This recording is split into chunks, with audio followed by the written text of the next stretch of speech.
All right, guys, welcome back to this is going to be March 10th's new comic book day pull list from comicbookinvest.com, CBSI.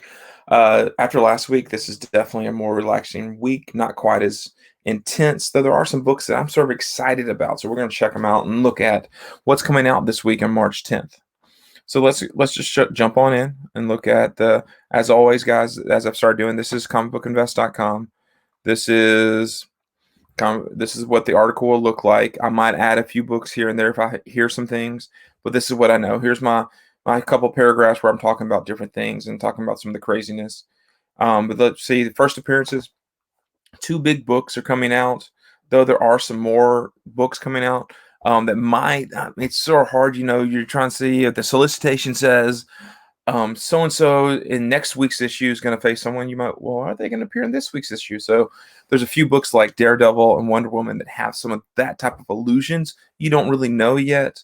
I haven't read the issues. Some stores today on Monday and on Tuesday will have read them, and then they'll know, and they'll be the first ones to know. And just follow the different spec sites, and you'll find that type of stuff out.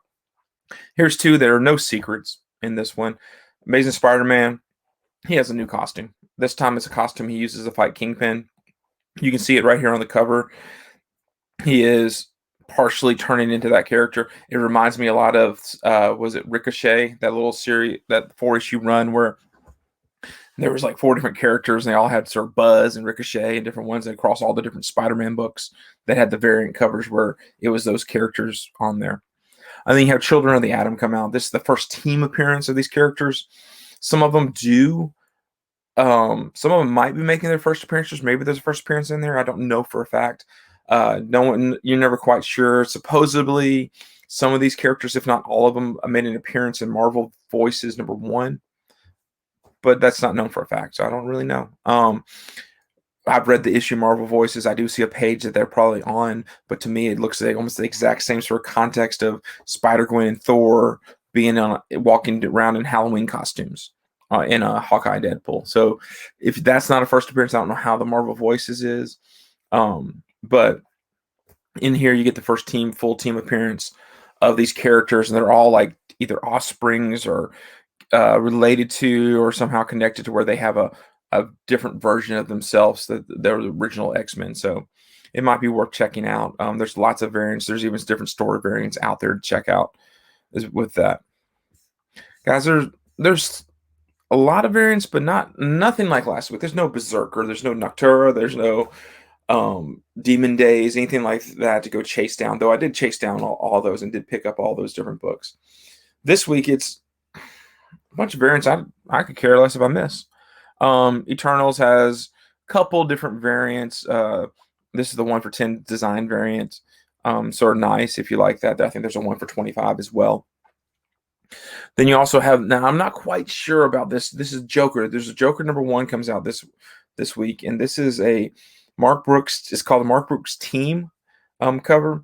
I can't tell if it's an incentive, but it's most things on eBay have it priced for about $10 to $12, which usually it's an $8 book normally. So, but they have this one higher price than the other different covers. So you can chase it if you want. And then, of course, there's the 1 for 25 Ricardo Verdersi variant, which actually is pretty nice. I do like this. I like it a lot better than the Batman one that came out last week by him. And you know what? I do like the Spider-Man. Amazing Spider-Man variants. They take a long time to hit, even when there's a new character or new costume, because there's just so many printed. But this is a great Tedesco variant, Julian Tedesco. If I can find this for half ratio, it's a 1 for 25. I might pick it up. Then there's an E.M. Gist who's been doing all those Conan covers. This is a 1 for 15, I believe. Maybe 1 for 25. Luna has that's Last Witch, black and white from Boone. Luna has this great 1 for 10. It's a virgin copy of the B cover, maybe the A cover. It's a gorgeous cover. If I find it for cover, I'm buying it in a heartbeat. Mighty Morphin and the Power Rangers guys. I don't collect them. I know there's great writing. I read too much and I can't jump into a series that I'm 7 years behind in.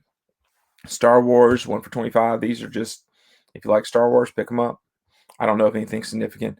This Alex Ross cover here is a non-stop Spider-Man. Lots of covers for it. This is the one, I think it's the one from 100. Alex Ross. There's a regular cover for this. Ross has a trade, and this is the Virgin cover. I really do like this Alex Ross cover. It's worth picking up. I might pick up the trade alone, but I do like the Virgin cover here. It's just great. And then this is Christian Ward's Proctor Valley Road. It's the 1 for 10. This is the cover to have. This is one of the there's a Momoko 1 for 25 and 1 for 50. That is, I've become a Momoko fan, and I have no interest in that cover. I don't even want to put it. I didn't even put it in the article. But then you have the Christian Ward cover. It's gorgeous. There's also a Virgin version of this. I think it's a 1 for 75. It's great. I definitely will pick it up. I'm very curious about this book.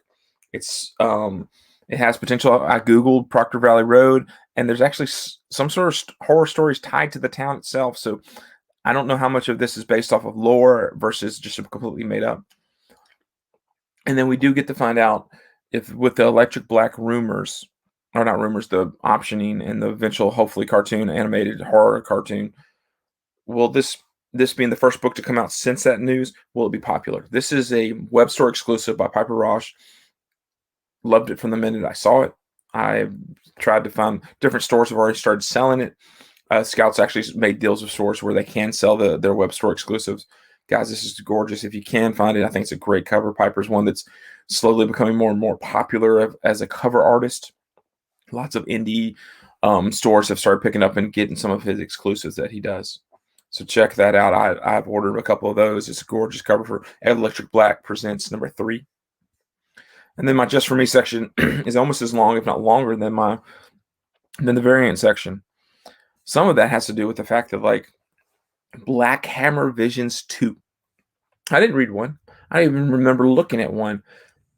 But I have all 3 covers because they're all gorgeous and awesome in their own ways. C is probably my least favorite, but the A and the B cover are ridiculous. I think the B cover is Kelly Jones from the old school Batman. It gets that sort of feel to it. Just ridiculous covers. Of course, you have Amazing Spider-Man 55 third print. Some people like this toothpaste colored one. Some people don't. I got the first print when it came out. I got the second print. I probably will pick up the third just to have the set. It'll be all American, have the red, white, and blue. But guys, then I do have Electric Black Presents number 3. I love this cover. It's a Schmalky cover. I like Schmalky. I love this cover. I think it's great. So I have that coming to me as well. I'm excited about it. And then Carmen, I follow Jillian March. This is his book. He's the artist who did Gotham City Sirens and lots of other things, but that's what I remember his name first from. But this is called Carmen. So he did the cover A there. If you follow him on Instagram, these images have popped up. There's already fan art out there before the book even comes out. This B cover, though, is Milo Manara, who, if you don't know who he is, he's the artist that got in all that trouble with Marvel back in the day because he did the Spider-Woman cover, the butt cover. And he really hasn't done anything since. Not that that cover was terrible. It's just people jumped on it as what's wrong with the industry, and that's the type of artist he is. You can tell that by this one right here. Both the A and B cover, I will probably pick those up. There's 2 or 3 store exclusives that are fantastic out there. David Nakayama does one that I love. I think I ordered it. And there's also a one that's a front and back cover. There's literally a cover on the front and the back of this issue. So I'm gonna have to get one of those clear backer boards, and I tracked that down as well. And then here's a few more. I love this in Immortal Hulk. I've quit reading it. I stopped at issue 25. Their covers still have been great. I just quit reading it. But this is sort of interesting to me just because I like covers, comic book covers on covers. I think it's sort of fun. The characters, the UFO team that they're talking about has actually been around in a few of the issues before, so it's not a first appearance or anything like that I'm aware of. But just sort of a fun cover. So it's another Alex Ross. This is the Joker cover. This is Kenneth Rocafort. I'm a big fan of some of his style. For some reason, this cover just strikes me. I've gotten tired of Matina, so it's nice to see something a little different. Then you have this is a Batman Urban Legends. This is the C cover. This is Kel Nagu, however you say. I got to do a Q&A with him. I do like this cover. This has Grifter on it. I'm a sort of fan of Grifter. The Knock 'em Dead covers have all been great, but this one, I mean, if you look closely at it, and please, when you go to the site, pull it up and look at the image. It's fantastic. Then you guys, you got Shit Show number 2. Finally, issue 2 comes out. It's been 2 months since issue 1. I got to sit down and interview Adam today, and he's just great, and he's excited about it. It's a great cover. Just every cover sort of alludes to the fact how broken and drunk Rich McCoy has become, and you see that here, him passed out, and just sort of it's a great story. I got to read it ahead of time, and it's fun to check. If you haven't read any of them, please check them out. And this is Radiant Black number 2, or sorry, first number 1, second printing. It is a gorgeous cover. I don't even know if this image is actually in the book, but it's a great cover. I'm going to try to track this down. Radiant Black, I know a lot of people didn't like it. I sort of like the story. It's always so hard when you start a brand new superhero world. Shit shows another example. Creating a superhero world is hard and takes time. And I think they did a good job here. So, guys, this is New Comic Book Day pull list.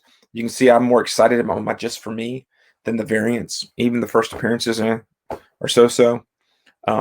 Definitely go to comicbookinvest.com, check out the list, check out what I wrote, watch my video, subscribe if you like what I do, help add to this. Guys, if you missed out, I was on Pressable Defects last week, and they're doing a contest with me through, and you had a chance to win some comic book exclusives, Star Wars variants. Hopefully you did that and signed up. If not, you never know what you're going to miss if you don't subscribe. So please subscribe. Thank you once again, CBSI, comicbookinvest.com.